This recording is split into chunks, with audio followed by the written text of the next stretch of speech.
신약성경 히브리서 11장 36절에서 39절까지 다 같이 봉독하겠습니다. 주여 감사합니다. 너희에게 인내가 필요함은 너희가 하나님의 뜻을 행한 후에 약속하신 것을 받기 위함이라. 잠깐 후면 오시리가 오시리니 지체하지 아니하시리라. 나의 의인은 믿음으로 말미암아 살리라. 또한 뒤로 물러가면 내 마음이 그를 기뻐하지 아니하리라 하셨느니라. 우리는 뒤로 물러가 멸망할 자가 아니요 오직 영혼을 구원함에 이르는 믿음을 가진 자니라. 아멘. 하나님의 말씀은 축복된 말씀입니다.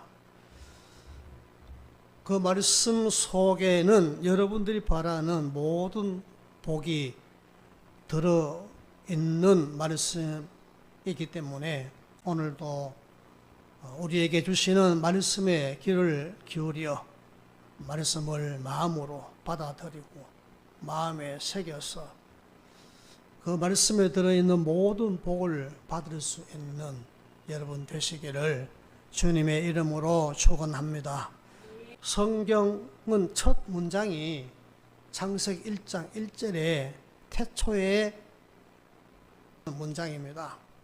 이 태초에라는 말은 히브리어로 베레시트라고 합니다. 그 베레시트라는 글자, 첫 번째 글자는 우리 한글의 그러나 할 때 그자와 비슷하게 생겼죠. 유대인들이 왜 첫 번째 글자인 알렙이 아니라 두 번째 글자인 알파벳의 두 번째 글자인 베트로 성경이 시작되고 있는지 그 이유에 대해서 오랫도록 연구를 했다고 합니다. 그 연구한 결과가 아주 놀랍습니다. 이 알파벳의 첫 번째 글자인 알렙은 어떤 의미인가 하면은 저주라는 의미입니다. 저주. 두 번째 글자인 베트는 축복을 뜻하는 그런 글자라고 합니다. 성경은 하나님의 말씀인데 그 성경의 시작을 축복을 뜻하는 베트로 시작했으니 성경은 하나님이 주시는 축복의 말씀이라는 그런 의미가 됩니다. 그래서 우리가 바라는 모든 축복이, 모든 복이 어디에 있느냐? 하나님 말씀 안에 있다. 그런 의미가 되는 거예요. 하나님께서 아브라함에게 말씀하셨지요. 아브라함아, 내가 지시하는 곳으로 가라. 그리하면 네가 복이 되게 하겠다. 그렇게 말씀을 했어요. 또 시편 1편 2절에도 보면은 하나님의 말씀을 즐거워하고 밤낮으로 묵상하면은 복 있는 사람이 된다라고 가르쳐 주고 있습니다. 여호수아서 1장 8절에 보면 하나님의 말씀을 입에서 떠나지 않게 하고 그것을 묵상하고 기록한 대로 다 지켜 행하면 나의 가는 길이 평탄하게 되고 내가 하는 모든 일이 형통하게 된다고 그렇게 하나님께서 여호수아에게 말씀하신 것을 봅니다. 여호수아에게만 적용되는 게 아닙니다. 오늘 여러분에게도 똑같습니다. 하나님의 말씀을 입에서 떠나지 않게 하고 늘 묵상하고 그 가운데 기록된 말씀을 내가 지키고 순종해야 되겠다 하고 그대로 살면 내가 가는 길이 평탄하게 되고 내가 하는 모든 일들이 형통하게 된다는 겁니다. 그래서 잠언 3장 3절에 보면 솔로몬은 자기 아들에게 이렇게 가르쳤습니다. 하나님의 말씀을 내게서 떠나지 않게 하고 그 말씀을 네 목에 메고 만판에 새기면 네가 하나님과 사람 앞에서 은총을 받게 되고 귀중히 여김을 얻는다고 그렇게 말씀을 하고 있습니다. 문제는 무엇입니까? 우리가 믿는 하나님, 우리가 믿는 그 하나님의 말씀인 성경은 축복으로 시작하고 축복의 내용으로 가득 차 있는데 우리가 그 말씀을 즐거워하지 않고 그 말씀을 또 기뻐하지 않고 그 말씀을 생각하지 않고 사모하지 않고 그 말씀을 지키고 그 말씀대로 살려고 하지 아니하면 아무리 이 성경 속에 축복이 들어있어도 내게 아무것도 이루어지지 아니하는 거예요. 축복으로 시작된 말씀, 그 말씀대로 우리가 살면 아브라함처럼 복을 받을 줄 믿으시기를 바랍니다. 자, 마킨 토케어라는 사람이 유대 지혜의 원천이라는 글에서 이 베트라는 글자에 대해서 이렇게 풀이해 놨습니다. 베트라는 글자를 한번 보십시오. 다시 한번 보십시오. 위에가 막혀 있습니다. 그리고 오른쪽이 막혀 있습니다. 또 아래쪽이 막혀 있습니다. 그러나 왼쪽에는 막혀 있지 않습니다. 미어민저 위가 막혀 있다는 것은 자기 위에, 즉 내 위에 있는 하나님이 어떤 분인지 우리 사람의 이성이나 지식이나 방법으로선 하나님을 알 수가 없어요. 막혀 있는 겁니다. 그러면 하나님을 안다는 것은 하나님께서 자신을 우리에게 보여줄 때만, 알려줄 때만 알 수가 있는 거예요. 평생을 하나님이 어떤 분인가 알기 위해서 그 시간을 소비하고 허비하면 안 된다는 그런 의미로 위가 막혀 있다라고 마빈 토케어는 그렇게 설명을 했다고 합니다. 맞아, 그렇지요. 우리가 하나님을 아무리 연구하고 아무리 내가 생각한다 해도 하나님이 자신을 우리에게 성령이나 성경을 통하여 계시해 주지 않으면, 알려주지 않으면, 보여주지 않으면 하나님을 알 수 없는데, 내가 그 하나님을 알려고, 내 힘으로 알려고, 내 지식으로 알려고 평생도록 시간을 소비하고 생각하지 말고 그냥 그렇게 하면 의심하게 되고 의욕을 품게 되고 결국 하나님이 누군지를 내가 알지 못하게 되면 믿지 못하게 되는 거예요. 믿음이라는 것은 단순해야 합니다. 아래는 죽음을 가리킨다고 합니다. 죽음에 대하여서도 평생을 허비하면서 생각하면 안 돼요. 그 죽음을 생각하면 아무것도 못해요. 죽을까봐. 예? 죽을까봐.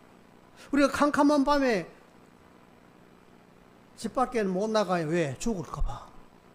어떤 사람은 운전면허증 따가지고도 항상 장롱 속에 그냥 놔둬요. 그게 장롱 면허증이야. 왜? 죽을까봐 겁이 나서 운전을 못하는 거예요. 우리는 죽음을 대비하고 준비하는 것은 당연하지만은, 중요하지만은, 죽음에 대하여 평생을 허비하면서 시간을 보내면요, 아무것도 할 수 없을 뿐 아니라 죽은 다음의 세계를 바라볼 수도 없고, 그리고 현실을 현실로 받아들일 수가 없는 거예요. 우리는 죽음에 대하여 평생을 허비하면서 생각할 필요 없고, 죽은 다음에는 다음 세계가 있다. 그 다음 세계를 바라보고 오늘 주어진 현실에 최선을 다하여 믿음으로 살아가야 한다 하는 그런 의미로 아래쪽이 막혀 있다고 합니다. 그리고 오른쪽은 뒤를 가리킨다고 합니다. 과거.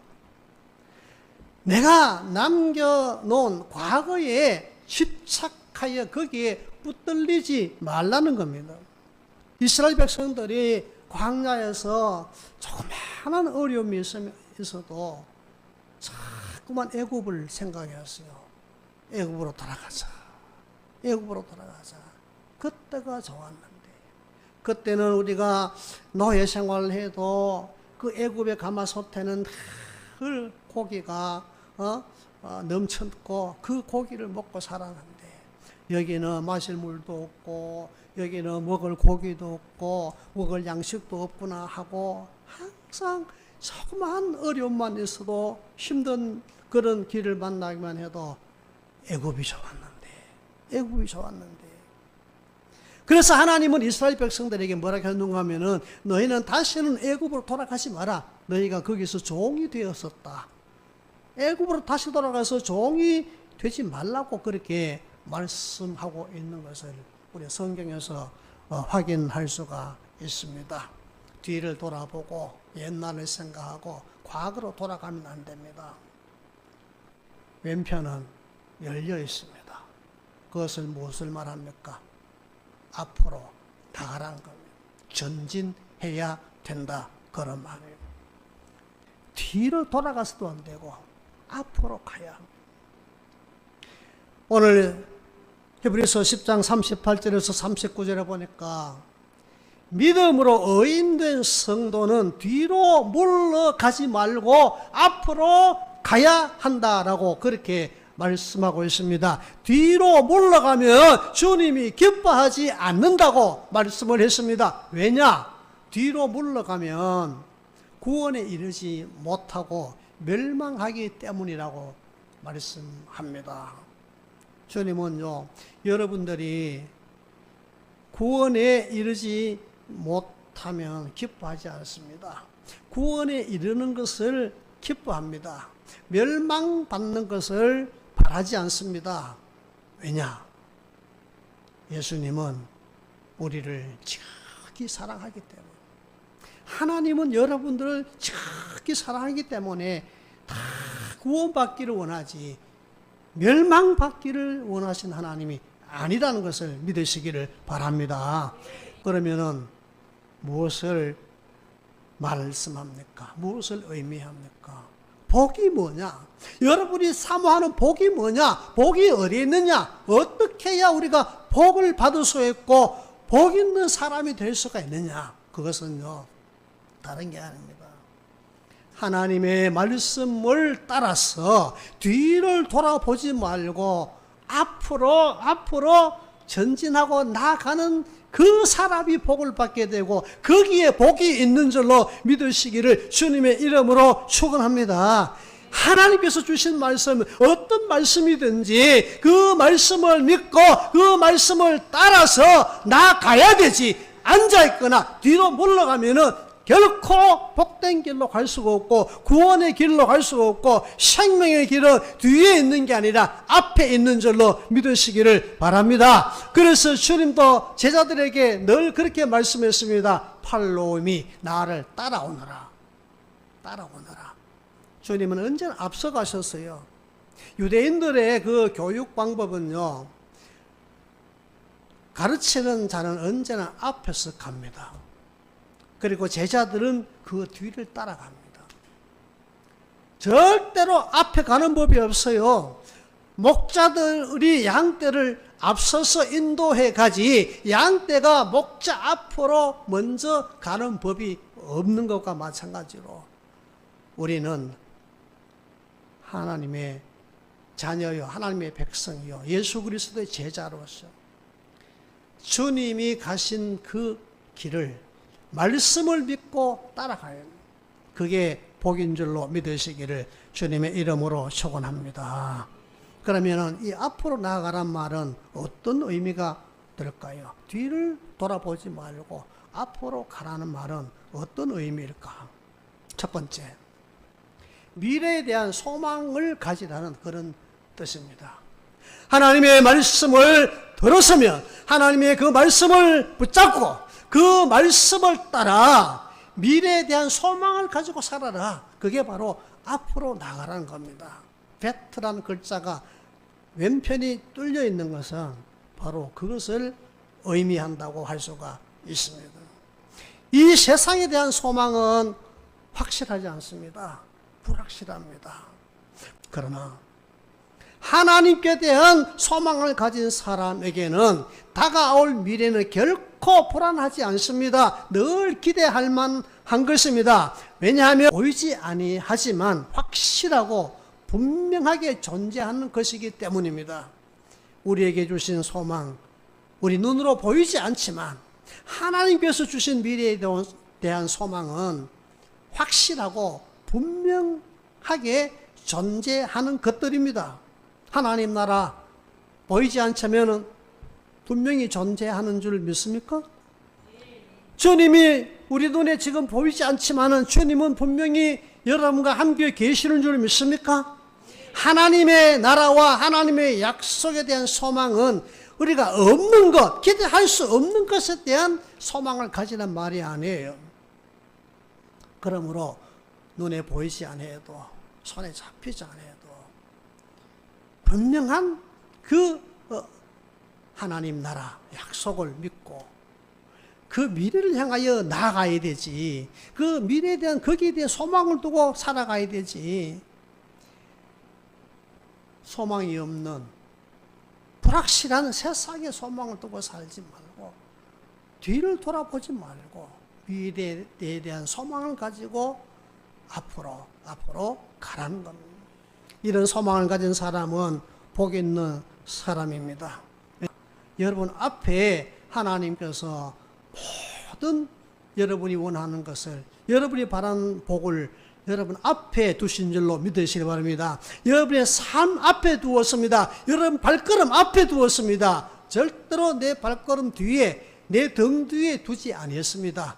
우리 앞에 하나님의 은혜와 하나님께서 복을 두신 줄 믿고 앞으로 믿음을 가지고 말씀 따라 나아갈 수 있는 여러분의 믿음이 되시기를 바랍니다. 두 번째는 앞으로 나아가란 말은 어떤 의미인가 하면은 성장하고 성숙한 믿음을 가져야 한다는 것을 의미합니다.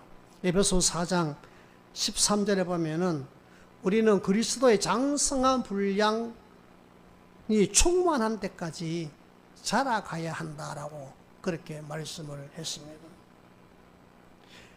우리 자신을 한번 살펴보십시오. 우리 자신을 한번 돌아보십시오. 내가 예수 믿고 예수님의 제자가 되었는데 얼마나 예수님을 닮아가고 있는지, 얼마나 예수 그리스도 안에서 내 믿음이 전에보다 성숙하여 있는지, 성장해 가고 있는지, 아니면은 정체 상태에 있는지, 아니면 오히려 그냥 퇴보하고 있는지, 항상 내 믿음이 성장하고 성숙해 가고 있는지를 살펴보아야 합니다. 우리가 믿음으로, 하나님의 은혜로 믿음으로 구원받았지만요, 이 구원의 길을 가는 그 길은요 만만한 길이 아닙니다. 저 천석을 향하여 가는 그 구원의 길, 생명의 길은요, 주님이 이렇게 말씀했습니다. 좁고 험한 길과 문이라 했습니다. 많은 사람들이 넓은 길로 가고 넓은 문으로 가려고 하지만은, 그러나 거기는 많은 사람이 찾아도 그 마지막은 멸망이라고 했습니다. 그러나 영생에 있는 그 문으로 가는 그 문은 좁고 그 길은 험하다고 했습니다. 그래서 사람들이 잘 찾지 않습니다. 잘 가려고 하지 않습니다. 그러나 반드시 그 길을 우리는 가야 합니다. 그 좁은 문으로 들어가야 합니다. 그 험한 길이라도 가야 합니다. 그게 바로 믿음의 길이에요. 만만한 길이 아니죠. 언제든지 환난이 있습니다. 언제든지 고난이 찾아옵니다. 언제든지 나를 힘들게 하고 내 마음을 격동시키고 내 믿음을 흔들어 제껴버립니다. 그런 일들은요 언제든지 나타납니다. 언제든지 우리에게 일어날 수밖에 없습니다. 그러나 성장하고 성숙한 믿음을 가진 사람은 그런 일이 닥쳐와도, 그런 것을 만나도 전혀 두려워하지 않게 됩니다. 염려하지 않게 됩니다. 믿음으로 이겨낼 수가 있습니다. 믿음이 성장하지 않으면은, 믿음이 성숙하지 아니하면은 이겨낼 수가 없습니다. 견뎌낼 수가 없습니다. 주저앉게 됩니다. 낙심하게 됩니다. 실망하게 됩니다. 성숙한 믿음을 가진 사람 이렇게 생각합니다. 하나님께서 나를 죄와 사망에서도 건져주시고 죽었던 나를 살려주셨는데 그것보다 더 어려운 일이 무엇이 있겠어요? 예? 우리는요, 죄와 사망에서 저 사람을 건질 수가 없어요. 살려줄 수가 없어요. 그런데 하나님은요, 여러분들을 죄와 사망에서 건져주시고 살려주신 분입니다. 그보다 더 힘들고 그보다 더 어려운 일이 무엇이 있겠습니까? 하나님에게. 무엇을 못하시겠습니까? 무슨 일을 우리에게 하나님께서 해결해 주시지 못하겠습니까? 무엇을 우리에게 도움을 주지 못하겠습니까? 죄와 사망에서도 건져주셨는데, 살려주셨는데, 그런 능력이 하나님. 성숙한 믿음을 가지면 이것까지 거야. 하나님이 계시는데, 나를 살려주신 하나님이 계시는데, 나를 죄 가운데서 멸망해서 건져주시고 구원하신 하나님이 계시는데, 이거야 뭐 식은 죽 먹기. 그렇지 않습니까? 이게 바로 성숙한 믿음을 가진 사람. 그래서 성숙한 믿음을 가진 사람은요, 그걸 이겨냅니다. 그걸 견뎌냅니다. 아무리 내가 성숙한 믿음을 가지고 성장한 믿음을 가지고 예수님을 닮아간다 하더라도 시험과 환난과 고난은 피해가지 않습니다. 그럴수록 더 많이 찾아옵니다. 더 많은 그런 환난과 시험과 고난을 당할 수밖에 없습니다.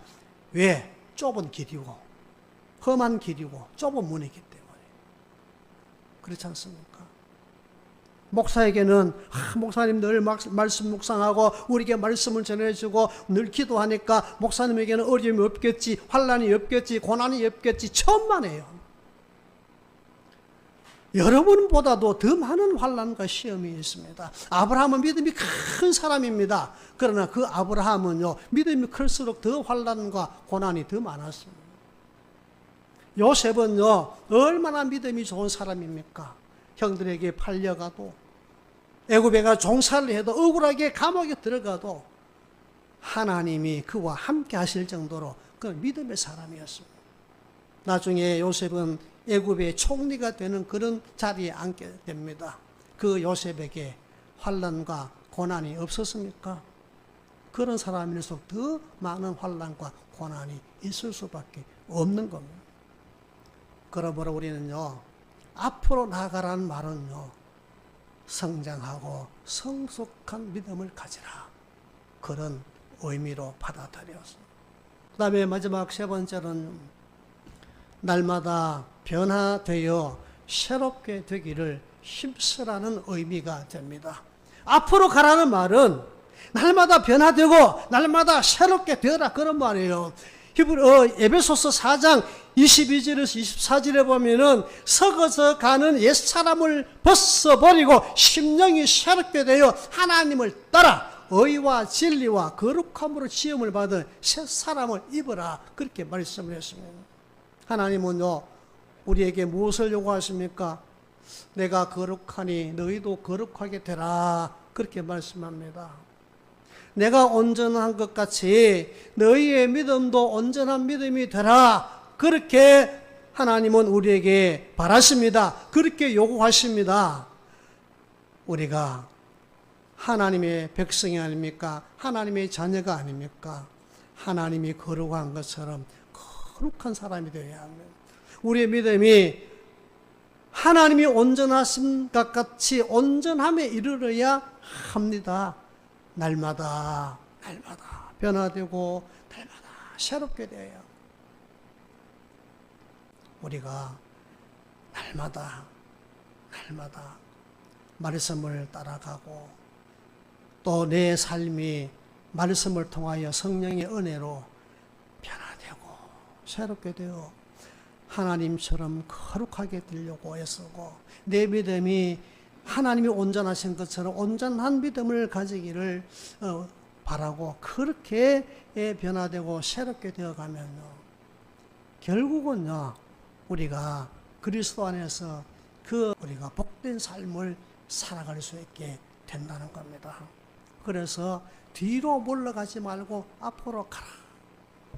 미래에 대한 소망을 가지고 날마다 성숙하고 성장한 믿음을 가지고 변화되고 새롭게 되어 하나님이 거룩한 것처럼 거룩하게 되고 하나님이 온전한 같이 온전하게 되어서 하나님 나라를 바라보고 그 나라를 향하여 전진하고 그 나라를 향하여 달려가는 그런 복 있는 여러분 되시기를 주님의 이름으로 축원합니다.